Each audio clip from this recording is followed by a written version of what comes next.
Terima lagi untuk terkait dengan project, di mana ada 4 materi yang saya sampaikan. Kita mulai yang pertama, terkait dengan komunikasi antar proses, RPC, RFP, dan web service. Ini adalah pengertiannya. Jadi ini adalah RPC adalah metode yang memungkinkan kita untuk mengakses prosedur yang berada di komputer. Makanya kita memerlukan server menyediakan layanan prosedur. Ini dilakukan dengan server buka soket, lalu menunggu klien yang minta prosedur.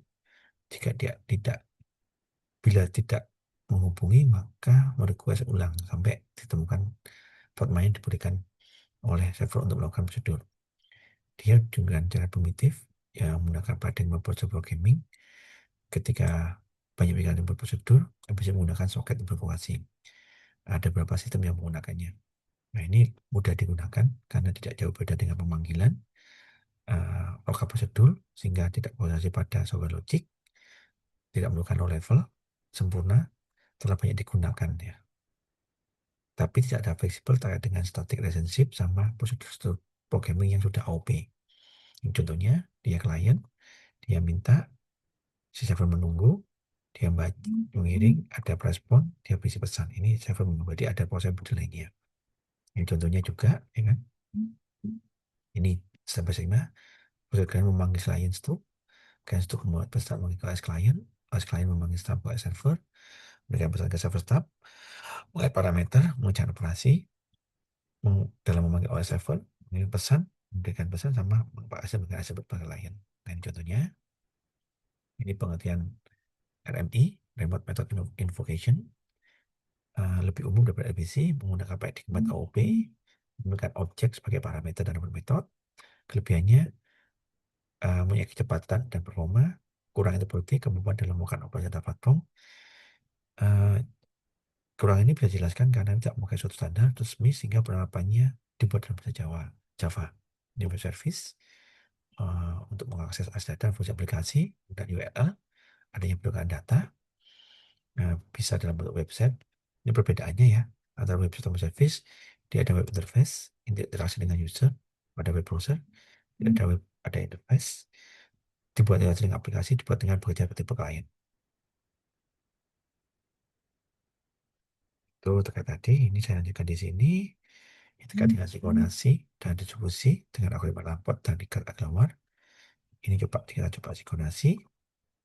Ini apa sih sistem tersebar? Adalah proses yang berkolaborasi atau bekerjasama. Sebenarnya dibahas komunikasi pada sebelumnya, makanya kita coba untuk bahas sumber daya. Diperlukan untuk sistem tunggal maupun sistem distribusi. Ini definisinya. Pengaturan pada website halaman, penting pada perkembangan teknologi komputer. Ini sinkronasinya dari beberapa komputer yang berkomunikasi melalui jaringan, menjaga konsistensi sama contoh database distribusi sama sistem file distribusi. Ini konsepnya adalah waktu yang sinkronisasi bisa neuralisasi, bisa mutual exclusion. Sinkronisasinya informasi seperti apa, keputusannya gimana, peristiwanya seperti apa, dan kesediaannya clock. Ini contohnya kita punya data yang jalan berbarengan, kita ada sinkronisasi antar datanya di sini. Cara mudah adalah kita sinkronisasi dengan menggunakan waktu, contohnya dari server itu yang pakai UTC lah. Ini laport, ini metodenya. Sinkronisasi kita menggunakan metode exclusion, kita bisa pakai lapor ikat kawal. Ini lampat. Ini tahun 78 menggunakan timestamp logis untuk mengatur antrian. Langkahnya kirim permintaan, menerima nganti request, menunggu 15-an kepada ICS, memberikan message. Kelebihannya tidak ada single point value, menjaga urutan eksekusi, kadang overhead, sama tidak menjadi fasilitas yang sempurna. Nah, ini yang baru 81, perbaikan tadi. Dia kirim request, menerima dan memberi izin, masuk izin, sama memberikan yang tertunda. Hanya membutuhkan 2 pesan, tidak ada single, kurangnya tidak satu pesan, bisa jadi deadlock. Ini yang kadang ada benar karena komunikasi sinkron dulu. Nah, ini perbedaannya. Timestamp, request limit mechanism, 3 pesan, 2 pesan, kurang efisien, lebih efisien, tidak ada aplikasi kendala, bisa menyebabkan deadlock, tergantung timestamp, tergantung pada urutan request. Ini perbedaannya secara garis besar. Yang implementasinya, database distribusi, terus code computing, blockchain, sama distribusi. Nah, ini sinkronasinya, kalau rampot menggunakan timestamp logic, dia request lipe. Sinika itu lebih efisien karena jumlah pesannya lebih sedikit.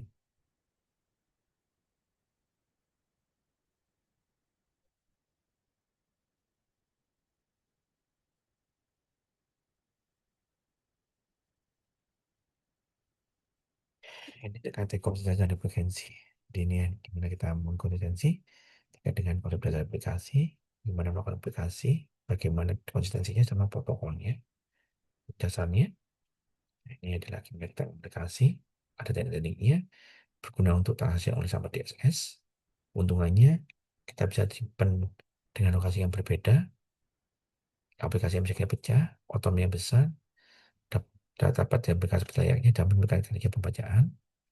Aplikasinya ini seperti ini, mengcopy dan distribusikan, mendistribusikan copy, mendistribusikan perubahan, menggunakan perubahan, membangun aplikasi sama membangun aplikasi web. Ini menjaga aplikasi, mereka menghasilkan dari kebutuhan, distribusi kelengkapan, jenis sama topologi. Ini jenisnya, ada snapshot, ada tactical, ada match. Snapshot itu adalah kita coba ambil snapshot, kita kirim ke LPK, ganti kedalaman, kita sinkronasi. Nah, ini contohnya, klasifikasinya estimasi penuh, tak tergantung pada perubahan, beban tinggi cocok data statik. Nah, contohnya di SQL Server sama CDN. Ini contohnya seperti ini. Nah, ini application, ya, dia ada aplikasinya, jadi dia ada di sini, di duplicate, ya, dari distribusi, dari publisher sama dari subscriber jadi satu, di duplicate. Ini di merge, jadi kita coba gabungkan antara server utama sama replika. Jadi kita lihat data utamanya, kita ada perubahannya, kita sinkronisasi. Ini bisa dua arah, mendukung offline model, deteksi hasil konflik, data yang berubah untuk aplikasi mobile offline, multi sama yang banyak titik ya. Contohnya match application, aplikasi kamu sama database medis. Ini dari sini. Nah, contohnya kita punya data digabung ya di batch-nya. Ini distribusi yang digunakan untuk unique, session sama immutable. Ini contohnya di sini. Ini konsistensi ya. Ini contohnya konsistensi, kita melihat pembatasannya. Nah, ini profesnya. Nah, ini toleransi kesalahan. Nah, kita masih. Ini adalah sistem itu pasti akan ada kegagalan software. Gimana kita memfault terkait dengan software recovery-nya, adverse redundancy-nya. Tulisannya adalah gimana kita memahami untuk toleransi kesalahannya. Ini terkait dengan sebuah sistem yang tergantung pada ketangannya. Komponennya bisa komponen ada katakan sistem fail, kesalahan dalam proses berapa komponen, bisa transient, intermittent sama permanen.